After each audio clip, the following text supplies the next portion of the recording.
बलराम, मैं नरेंद्र तालाब पर तेरी प्रतीक्षा कर रहा हूँ और तू यहाँ हाथ गाड़ी खींच रहा है। अरे फूल दुकान पहुँचाने हैं। चल अब तू मेरी मदद कर, मुझे उस भोली से आगे निकलना है। बस इतनी सी बात, कुछ न कुछ काम करवाएगा मुझसे।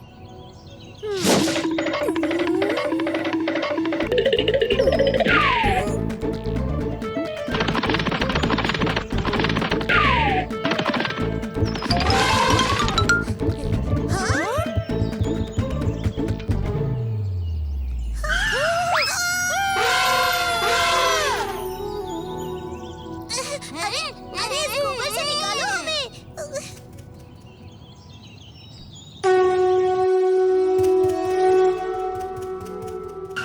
अरे तुम अंदर नहीं आओगे जगन? मेरा ही मंदिर है, मैं तो आता जाता रहता हूँ, तुम चलो। ठीक है।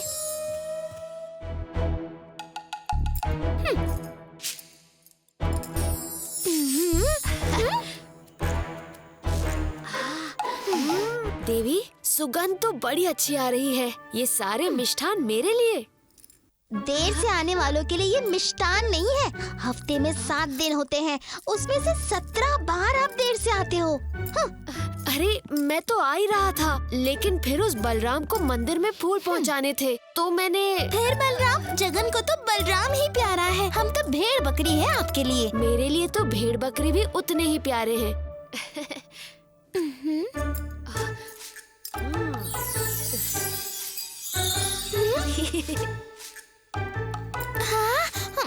ये श्रृंगार साड़ी और सिंदूर भी अपने बलराम को ही जाकर दे दीजिए।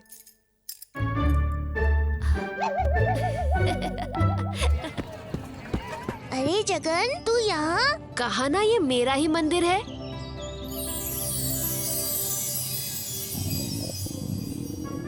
क्या हुआ? पेड़े देखकर पेट में हलचल मच रही है। कुछ खाया नहीं क्या? अरे लक्ष्मी देवी थोड़ी गुस्सा है, पर कोई बात नहीं, मैं मना लूंगा। अगर मना सकता तो यूँ खाली पेट नहीं घूम रहा होता। तो चिंता मत कर, मैं लक्ष्मी जी से बात करता हूँ। प्रणाम देवी, आपसे एक निवेदन है। कहो बलराम।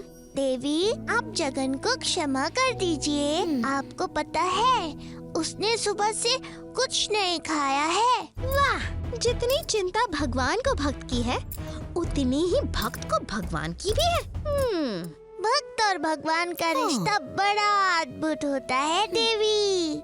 अच्छा, तो कह दो अपने जगन से कि तुम्हारे साथ ही जीवन बिता ले। मेरी कोई आवश्यकता ही नहीं है। सोच लीजिए, आप ही व्याकुल होंगी, मैं उनका मुख भी नहीं देखूंगी। ज्यादा देर गुस्सा नहीं रह पाएंगी आप। शाम होने तक जगन आपको मना ही लेगा। अच्छा, उनकी ओर से तुम चुनौती देने आए हो? मुझे चुनौती स्वीकार है, मैं नहीं मानूंगी। पर देवी, तू मित्र है या शत्रु?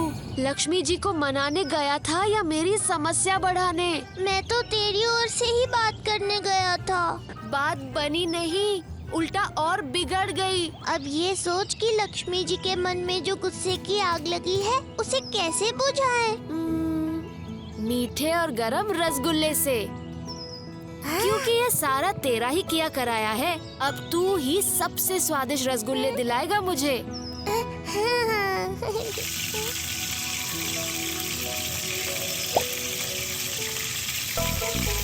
रसगुल्ले नरम मुलायम तो होंगे ना? अरे रूई से भी मुलायम होंगे, तो रुक तो। मीठे तो होंगे ही ना? अरे इतने मीठे कि चखते ही सीधे वैकुंठ पहुंच जाओगे। वही तो पहुंचाने हैं मित्र, लक्ष्मी जी के पास।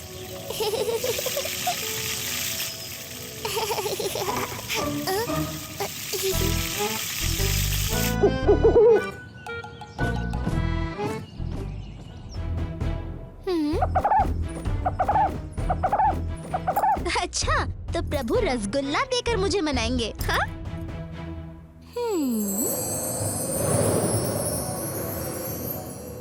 प्रणाम देवी। प्रणाम वायुदेव, आपकी सहायता चाहिए। प्रभु के हाथों तक रसगुल्ले की टोकरी नहीं पहुंचनी चाहिए। मतलब प्रभु जगन्नाथ के कार्य में विघ्न पैदा करूं? क्षमा कीजिए देवी, अगर वो क्रोधित हो गए तो मुझे कौन बचाएगा? आप चिंता मत कीजिए, उन्हें मैं संभाल लूंगी।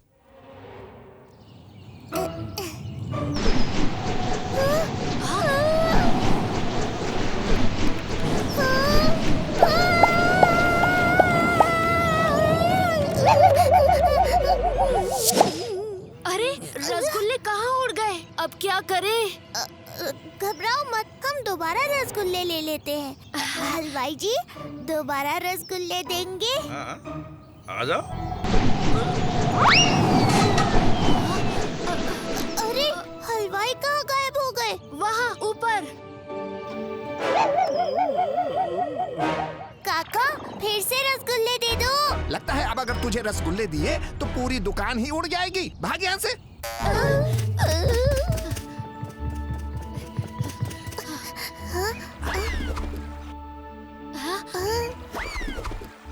अब किस दुकान से रसगुल्ले ले?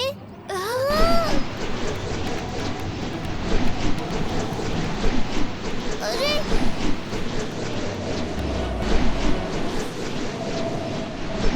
बाजार के सारे हलवाई।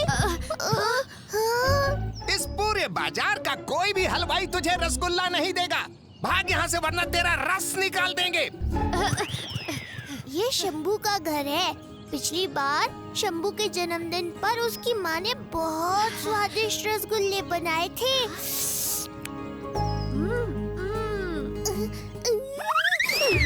नमस्ते काकी, कैसी हैं आप? काकी, मुझे आपसे एक विनती करनी थी। काकी, मेरे दो मित्र आपस में रूठ गए हैं। अब उनके बीच सुलह करने के लिए मुझे रसगुल्ले चाहिए। क्या आप कुछ रसगुल्ले बना कर दे सकती हैं? बना देती बेटा, लेकिन मुझे ये अचार सुखाने हैं और फिर आंगन की सफाई भी करनी है। काकी, आपका अचार मैं सुखा दूंगा और आंगन भी साफ कर लूंगा। मैं अभी रसगुल्ले बना कर लाती हूँ।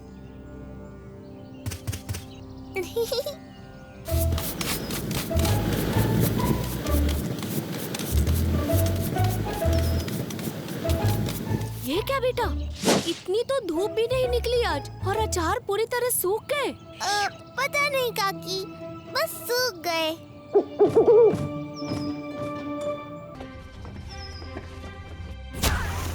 हमारे कबीले में आपका स्वागत है। आप यहाँ विश्राम कर लीजिए, तब तक हम आपकी बैलगाड़ी ठीक करने की चेष्टा करते हैं।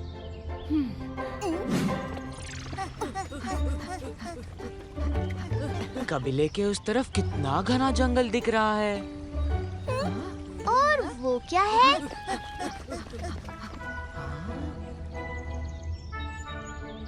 ये योगिनी है, इस वन की क्षेत्रपालक। यानी ये इस जंगल की सुरक्षा करती है। हाँ, और इसीलिए हम में से कोई भी वन में इनकी बिना अनुमति लिए प्रवेश नहीं करता। और प्रवेश कर लिया तो योगिनी क्रोधित हो जाती हैं और अंदर जाने वालों के सर पर हाथ रखकर उसे भस्म कर देती है।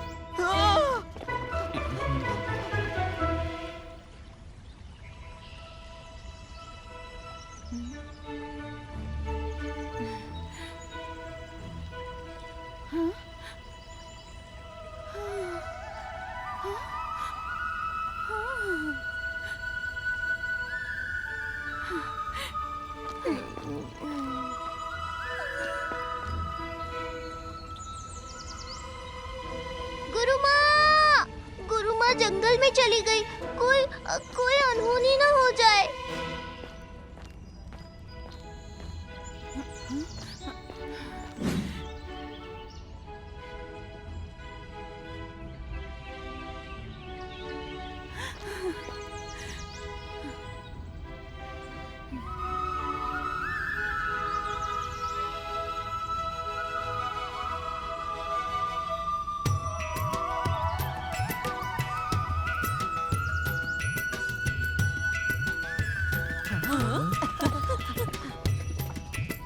ये बांसुरी की आवाज तो वन से आ रही है।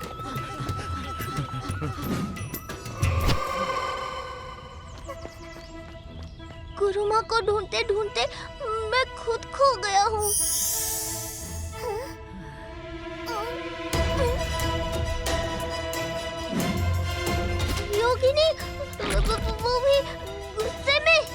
तुमने मेरे अनुमति के बिना वन में प्रवेश कैसे किया? इतनी धृष्टता! क्षमा करना योगिनी, मैं तो जल्दी में गुरुमा के पीछे चला आया। और तुम्हारे आने के बाद हर कोई वन में घुसता चला आ रहा है। तुम्हें भस्म करके बाकियों को भी सबक सिखा दूंगी।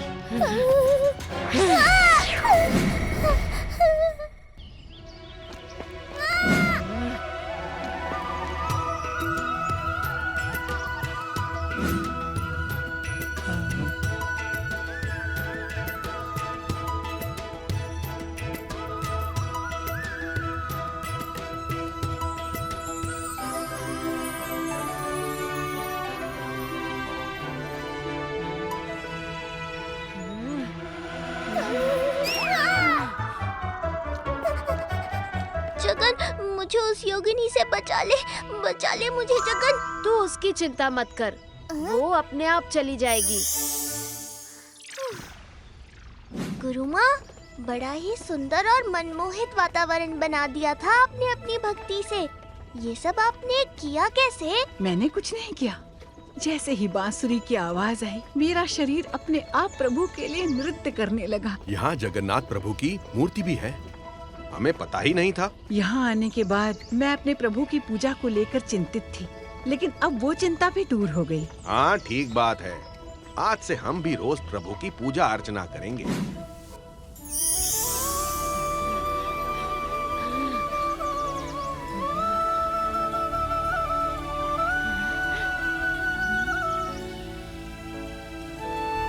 अरे योगिनी, आप कब आई? प्रभु, आप ही ने मुझे वन का क्षेत्रपालक बनाया था और अब आप उसी वन में बांसुरी बजा रहे हैं।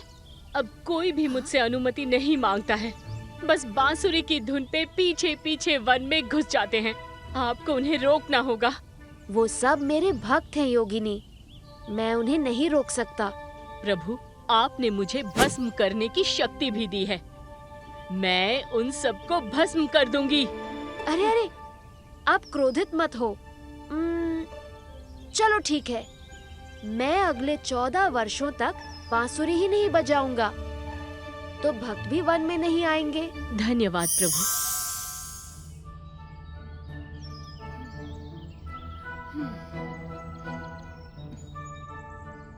हाँ, आज बांसुरी की आवाज नहीं आ रही। कोई बात नहीं, मैं नृत्य शुरू करती हूँ, बांसुरी अपने आप शुरू हो जाएगी।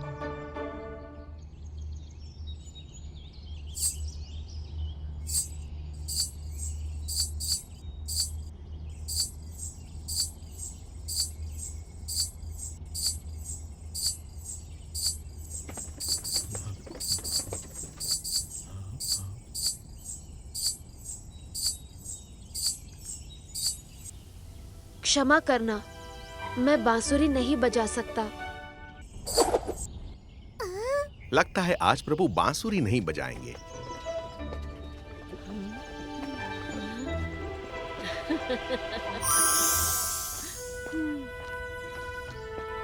क्यों जगन, गुरुमा ने कितनी श्रद्धा से तेरे लिए नृत्य किया, तूने बांसुरी क्यों नहीं बजाई? क्योंकि मैं वचनबद्ध हूँ, मैं अगले 14 वर्षों तक बांसुरी ही नहीं बजाऊंगा, तो भक्त भी वन में नहीं आएंगे। गुरुमा, ये सब उस योगिनी की वजह से हुआ है। अब 14 वर्षों तक प्रभु जगन्नाथ बांसुरी नहीं बजाएंगे। बैलगाड़ी का पहिया भी लगभग ठीक हो गया है। हमें वापस पूरी चलना चाहिए। तुम लोग वापस जाओ, मैं यहीं रहकर बांसुरी की धुन की प्रतीक्षा करूंगी। मैं गुरुमा के साथ रुकता हूँ।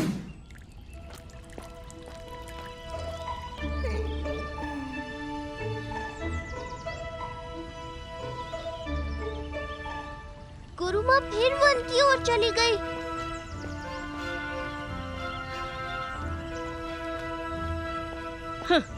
जाओ जाओ, अब वन में जाओ, प्रभु की बांसुरी नहीं बजेगी।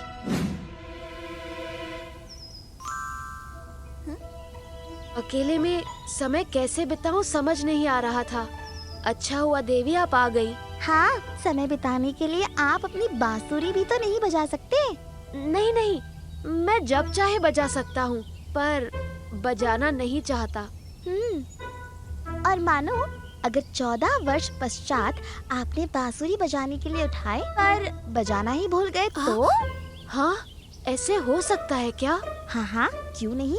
किसी भी कला का अभ्यास करते रहना अति आवश्यक है। तुम सही कहती हो देवी।